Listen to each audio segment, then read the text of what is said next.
Hello everybody, welcome to another lesson video. Today we're going to continue our King of Kings breakdown, and thanks my patron Tim for suggesting this video. He has listened to one of my Lofi remixes and he has let me know, hey, can you break down some of the chords? And I'm more than happy to do so. So Tim, this is for you, and it is for all of you guys who are interested in chords, re-harmonization, playing the same chords in different ways. So without further ado, let's get right into it. So last week we talked about one concept, which was using extensions and using parallel harmony. So today we're going to talk about another concept, which is very simple to understand, but you can take this in many different ways. Okay, so before we talk about it, let's revisit the King of Kings song in its original form by Hillsong. So here it is.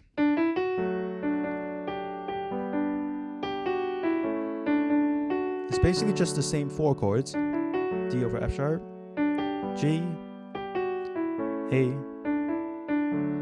or you can understand it as 1 over 3, 4, 5, 1. All right.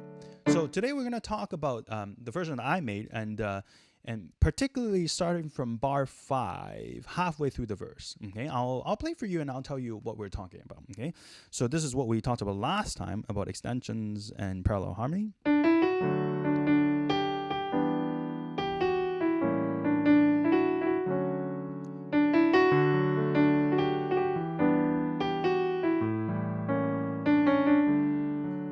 Okay, so if you're interested in that, you can take a look at the previous video. Here's what we're talking about today.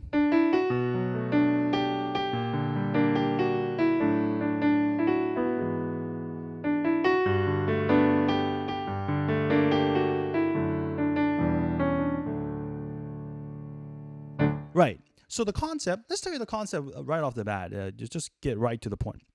The concept is this: if I just isolate the melody and the bass note, you immediately know what I'm doing.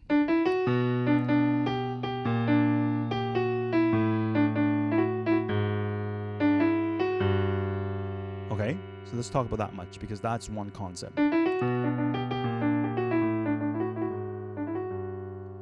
So what I'm doing here is very simple. I have basically just decided to use a descending bass line.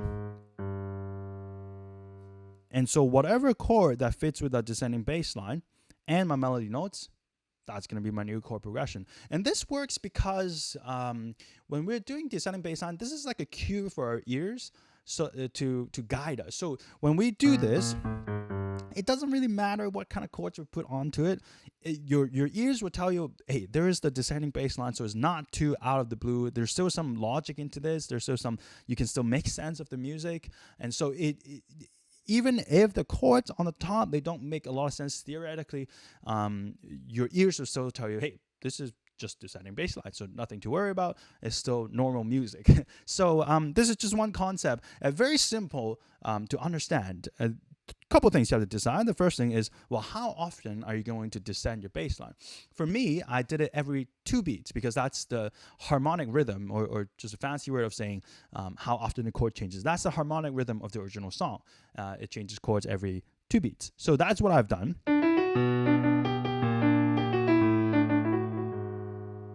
Right. The other thing you have to decide is, where are you going to start and where are you going to end? So technically, I could have maybe started at the D, which is the original chord. You could do that. But I think the reason why I did not start on a D is because, for the majority of the first 4 bars, the D chord, the 1 chord, is already so, predominant. It's already there for so long. So I wanted to change it. And so I've just stopped it with the parallel harmony, and we'll start at the B minor, which is the parallel of D. We talked about this last time. And I thought, hey, why don't we just start from B, and just go down from there. So 2 things you have to decide. First thing is how often your chord's going to change. Second thing is where you're going to start and where you're going to end, obviously. Then the third thing you have to decide is probably the most interesting or the most fascinating part, or maybe the part that takes a little bit of time, is, well, you have the bass note, you have the melody. What chords is going to work and what chord are you going to fit into there? Okay, so let's talk about this. Most of the time, when I'm approaching this, the melody, considering the melody and bass note, it already tells you a lot about what you can do and cannot do.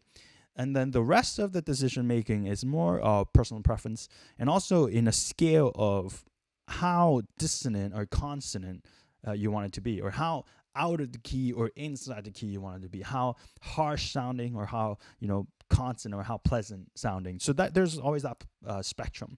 So for me, I've taken a route that's somewhat in the middle. So I didn't choose chords that is completely, out of the blue, out of the universe kind of thing. But I didn't go, with super, straightforward kind of chords. Let's talk about this. So the first chord I did, considering the melody, so I have F sharp and D. You always have to consider the whole, all the melody notes that's inside that chord, right? And I have a B there. So very obviously, I already have a B minor structure set up. So there's not much. There's still a couple things you can do. You can add extra notes. You can add a seventh to make it a B minor seventh. You can technically add this kind of stuff. B minor six. The G major. You can add different things. For me, I want to just go a little bit more straightforward. Keep it in the key for now. Right. The next chord is, or the next bass note is B flat, and I have G and D. Well, very obviously, this spells for me a G minor over B flat. And you ask, well, B minor to G minor over B flat, that doesn't make much sense. Doesn't have to. As we said, there's a descending bass line. Technically, you could also do, what else can you do? You could do this, a B flat diminished 7 or an A sharp diminished 7th. But I didn't choose that because my melody comes back to D, so it sounds a little bit too messy in the middle. Technically, I can also add this kind of stuff. You can add a number of different things. For me, I just thought G minor over B flat, good enough. Next bass note is A on the bottom and E on the top. Technically, I have those two melody notes. So what can I do? I can do just a straightforward A chord. But I thought that's too straightforward. Too straightforward. Let's but I didn't want to go like completely crazy, like or like let's see. What crazy things we can do? Oh, that's probably too crazy. What about F sharp minor? You could do like a really weird one, like F major 7. It's not too bad, but it's probably a little too out of the blue. Like I would do that if the word calls for it, the text calls for it.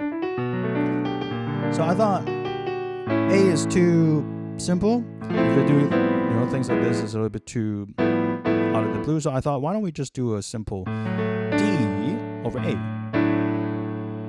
with the E on top. So this is, you can think of this like an A sus chord or D over A. This is another way to spell this. And then I go to the next one, which is G sharp and F sharp. Well, there's a lot of things we can put in here. We can put a G sharp minor 7, but the D sharp is out of the key, so that sounds quite jarring. You could put it in the key. You can do a G sharp minor 7 flat 5, which doesn't sound too bad. It's a very common thing to hear in the D major song. This is the 2 chord. The 2-7 chord. We'll talk about that in a second. You could do, what else can you do? You can do a G sharp 7. Probably a little jarring too, because that is not in the key, that's not in the key, in the D key at least. Let's give those a try.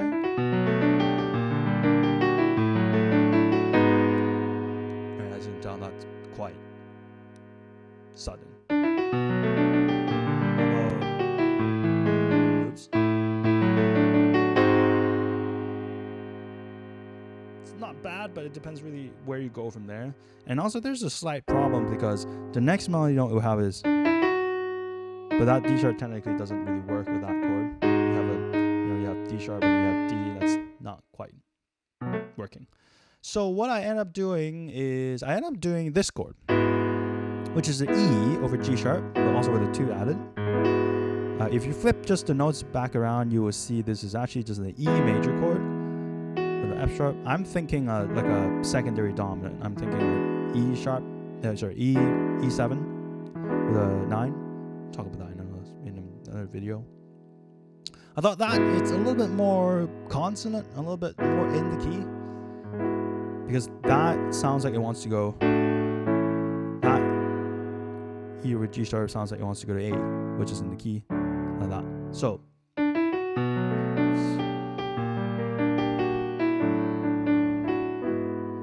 it also gives you a little bit of like a mysterious kind of feeling, a little bit. And we hit the G major 7. All right. So let's go all that one more time. D minor 7, G minor over B flat, D over A, E over G sharp, land on the G major 7. So again, a simple, relatively simple tool, descending bass line, and then consider what's in the melody, decide how often your chord changes, decide where you're going to start, where you're going to end, and then decide what notes you can fit in there. A lot of it's just experimentation and deciding how much of it you want to be in the key and how much of it you don't want to be in the key. The more in the key you are, the more consonant, the more sort of normal it is. The more out of key it is, obviously it's more jarring, and for specific words and text and mood, it might work really well like that. So you can decide, in that spectrum where you want it to be. Hopefully this is interesting and helpful to you. You can take this tool, just experiment with it on your own. Take any song that you have and just try to do some descending bass lines on it, and see what chords you can put. A very common exercise, maybe I should do a little bit of thing here. One common exercise that I have seen people do is, say you pick one note. There's different versions of this. One version is you pick one note, say you're in the key of C. You pick one note, and then you move the bass note down. Pretend that's your melody, and you see what kind of chords you can put underneath.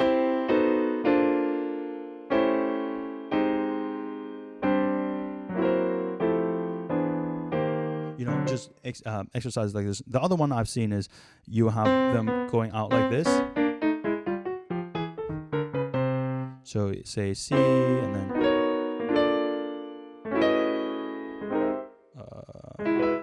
what do I want to do here? That,